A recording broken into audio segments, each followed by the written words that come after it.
अस्सलामुअलैकुम स्टूडेंट्स, उम्मीद है आप सब खैरियत से होंगे और दिल लगाकर पढ़ाई कर रहे होंगे। ठीक है, तो आज हम इंशाल्लाह स्टार्ट करने जा रहे हैं अपनी क्लास 9 की केमिस्ट्री के फर्स्ट लेक्चर को।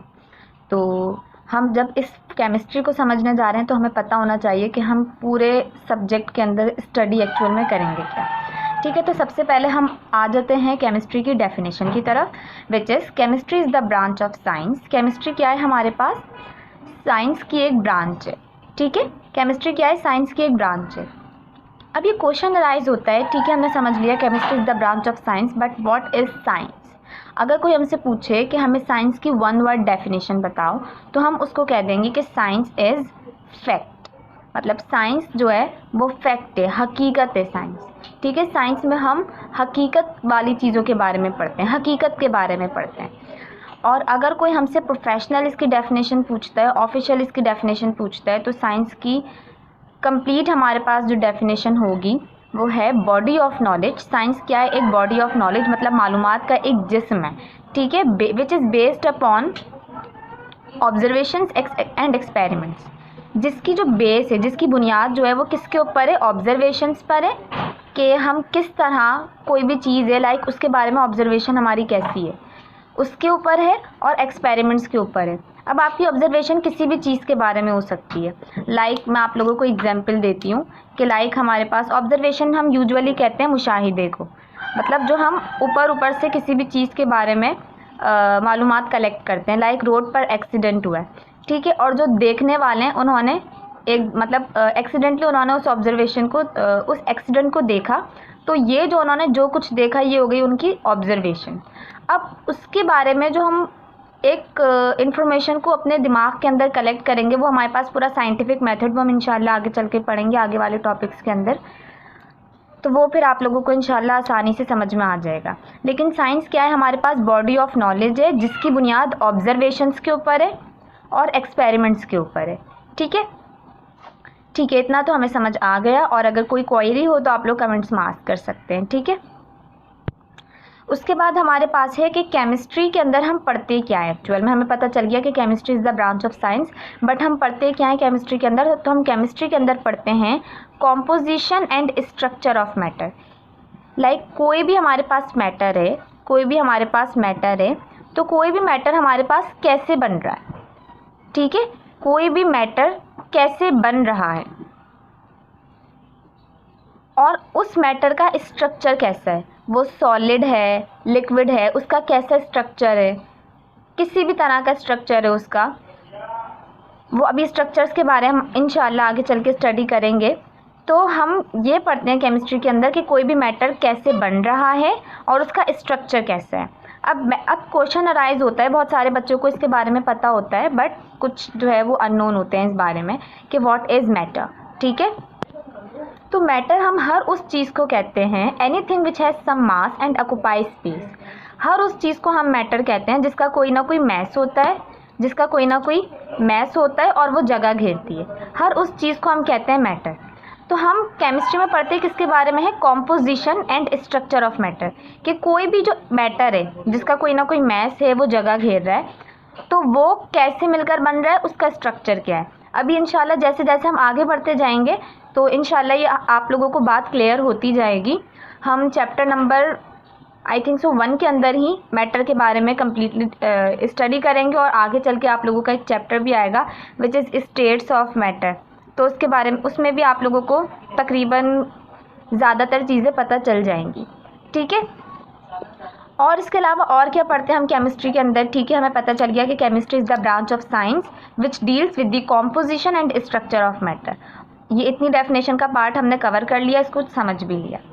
और क्या पढ़ते हैं हम केमिस्ट्री के अंदर? तो केमिस्ट्री के अंदर केमिस्ट्री में और क्या पढ़ते हैं? Chemistry also deals with the change involves in the matter, कि कोई भी जो मैटर है, इसका मतलब क्या है कि हमारे पास कोई भी मैटर है उसके अंदर किस तरह की तब्दीली आ रही है। ठीक है, कोई भी मैटर है, किसी भी मैटर के अंदर किस तरह की तब्दीली आ रही है, हम वो भी केमिस्ट्री में पढ़ते हैं। अच्छा, इस बात को थोड़ा सा समझने की कोशिश करेंगे। चेंज जो होता है ना किसी भी मैटर के अंदर, वो दो तरह का होता है। चेंज किसी भी मैटर के अंदर दो तरह का होता है। एक होता है हमारे पास फिज़िकल चेंज और एक होता है हमारे पास केमिकल चेंज। ठीक है, अच्छा, अब हम समझते ये हैं कि फ़िज़िकल चेंज किसको कहते हैं और केमिकल चेंज किसको कहते हैं। ठीक है, देखो फ़िज़िकल चेंज उस चीज़ को कहते हैं लाइक हमारे पास कोई भी फ़िज़िकल चेंज उसको कहते हैं लाइक हमारे पास कोई भी मैटर है और हमने किसी भी मैटर को एक प्रोसेस से गुजारा है। ठीक है, अभी वो उस बात को मैं एग्जाम्पल से आप लोगों को आगे क्लियर कर दूँगी। कोई भी मैटर है, हमने उसको किसी प्रोसेस से गुजारा है और उसने अपनी स्टेट को जो है उसने अपनी स्टेट को चेंज कर लिया। उसने अपनी स्टेट को चेंज कर लिया और जो चेंज किया है ना वो उसने टेम्पररी किया है। उसने जो स्टेट को चेंज किया है वो अपनी टेम्पररी किया है, मतलब वक्ती तौर पर उसने अपनी स्टेट को चेंज किया है। जैसे ही उसको फेवरेबल कंडीशंस मिलेंगी वो दोबारा से उसी स्टेट के अंदर चेंज हो जाएगी जिसमें वो पहले थी। लाइक मैं अब आपको एग्जांपल देती हूँ। हमने पानी को बॉईल किया, पानी जो है वाटर को हमने बॉईल किया, मतलब बॉइलिंग के प्रोसेस से गुजारा और वो फिर क्या हुआ, स्टीम बन के एवापोरेट हो गया। स्टीम बन के एवापोरेट हो गया। अब स्टीम बन के एवापोरेट हो गया वो एयर के अंदर, लाइक वो अब गैस बन चुका है ना। वाटर वेपर्स गैस की एक शक्ल होते हैं। तो अब क्या होगा हमारे पास, वो जाकर क्लाउड में जाकर बादल बन जाएंगे और बादल बनने के बाद वो दोबारा वाटर साइकिल के ज़रिए दोबारा अर्थ पर जो आ जाएंगे वो वाटर की शक्ल में आ जाएंगे। तो ये जो वाटर की बॉइलिंग है ना, ये है फिज़िकल चेंज। वाटर की बॉइलिंग क्या है, ये फिज़िकल चेंज है।